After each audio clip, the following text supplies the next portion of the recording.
So the left is completely predictable, and we knew it would only be a matter of time before the left tried to come out and claim that coronavirus is racist, because that's their go-to talking point whenever all of their narratives have been debunked, when they can't provide any proof or evidence to support their position, and when it turns out that the counterfactuals that they were the ones committing the ills has been exposed. They need a distraction, and so they go to racism. And when it comes to trying to promote the narrative that everything that disagrees with what the left wants to push is racism, look no further than CNN. Doctor, I want to start with you, and I've just put up some numbers. I'll get deeper into them in a moment, but just these side-by-sides. Illinois, African Americans make up 15% of the population.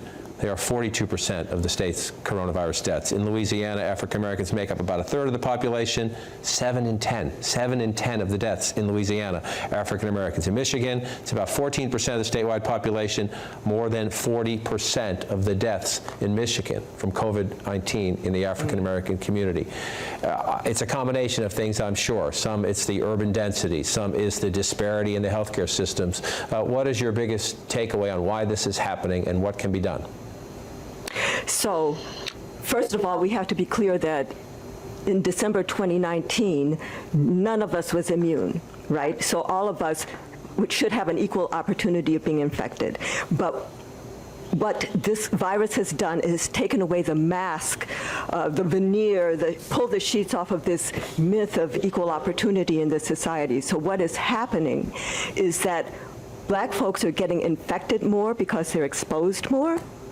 And once infected, they're dying more because they have their bodies, our bodies, have borne the burden of chronic disinvestment, active neglect in our communities. So when I look at it, it is because of structural racism, which puts us in the more forward-facing jobs so that we're more exposed and less valued, don't even have the protection that we need. And this chronic, the residential segregation that turns into employment segregation, educational segregation, environmental hazard segregation, all of those insults on our bodies have given us more of these so-called pre-existing conditions. Okay, that's enough of that BS. All right, so as you can see, she's struggling to try and tie a whole bunch of things that she wants to claim as inequality and structural inequality and racism. Now, we can go through and have a conversation about the history of the Democrat Party to which she supports, and how the Democrat Party has for over 250 years been going off and attacking the African American community, and yet the African American community still supports them to the tune of about 90%, or how these communities are located in areas that are nearly controlled, unopposed by the Democrats, or that the institutions that they claim as a sign of racism are controlled by the Democrats. We can continue to have that conversation if you want. And we can talk about how, if you're voting for Democrats and listening to CNN, that it's like you're shooting yourself in the foot repeatedly, and then you're trying to blame the gun rather than going off and having a conversation about, hey, stop pulling the trigger while it's aimed at your foot. We can go through and have that conversation, but instead, let's go through and have a more relevant today conversation. Now, the Democrat Party's continuing targeting and destruction of the African American community is relevant today and still goes on, but let's take a look at it for this particular situation. So it turns out that your source of information matters, especially in a pandemic. So maybe this isn't about inequality or institutional racism, but probably more along the lines that the Democrats, having downplayed, and you can watch the previous videos of all these Democrat politicians downplaying the threat of the coronavirus, telling them not to worry and don't listen to Trump, he's overreacting. Now, if you went off and listened to the media, CNN, MSNBC, NBC, all the liberal sources, and they were telling you don't listen to President Trump? Because remember, President Trump issued a public health emergency on January 31st. He went out there and he was telling people, hey, this is a threat. We're banning travel and instituting quarantines. You know, he had his coronavirus task force in place, briefing the press on the dangers of the coronavirus. Now, if we had listened to that from the very beginning, we would be in a much better situation.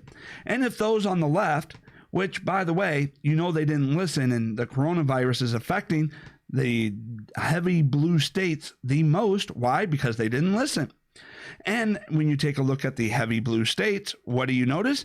That's where the biggest portion of the African community is located, right? And so, no, I don't do any editing. So yes, you get some of the mistakes.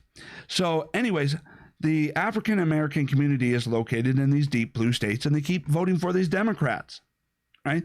And therefore, when you're told don't listen to, you know, the warnings of the other side, what do? You make choices based off of that information, based off of who you trust. And if you tuned in to CNN and MSNBC and they say the president is overreacting, oh no, this is not really a threat, our seasonal flu is much more dangerous, you're going to make decisions on that because you trusted these sources of information. And so let's go ahead and remind you of what the media was telling the Democrats, what the media was telling the African American community as Trump was trying to warn of the threat of the coronavirus. In late February, President Trump began downplaying the coronavirus by likening the illness to the seasonal flu.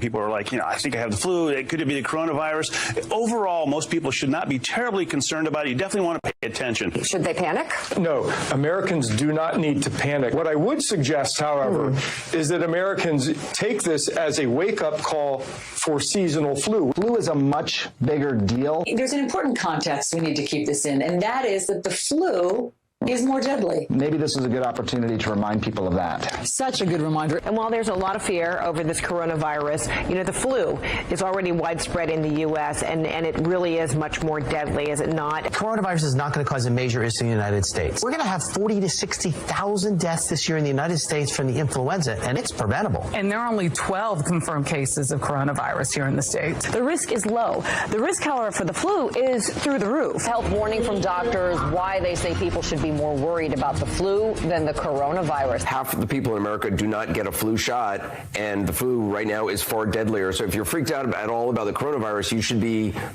more concerned about the flu. Okay, so what do you think is more likely in this scenario? That the African American community is harder hit by the coronavirus because of structural and institutional racism and inequality, or because they were listening to the media, CNN, MSNBC, NBC, ABC, CBS. They were listening to them and being told, hey, don't worry about this. This isn't a threat. This isn't something to worry about. Seasonal flu is a much bigger threat than this. And based off of the information that you got, you didn't take any precautions. You didn't listen to any of the warnings from the president, the coronavirus task force.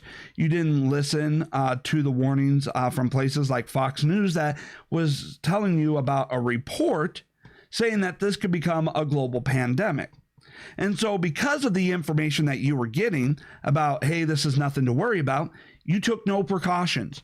And you listened to the Democrats telling you to go about your daily lives, to attend these big, massive gatherings and events, to go to the crowded bars and crowded restaurants.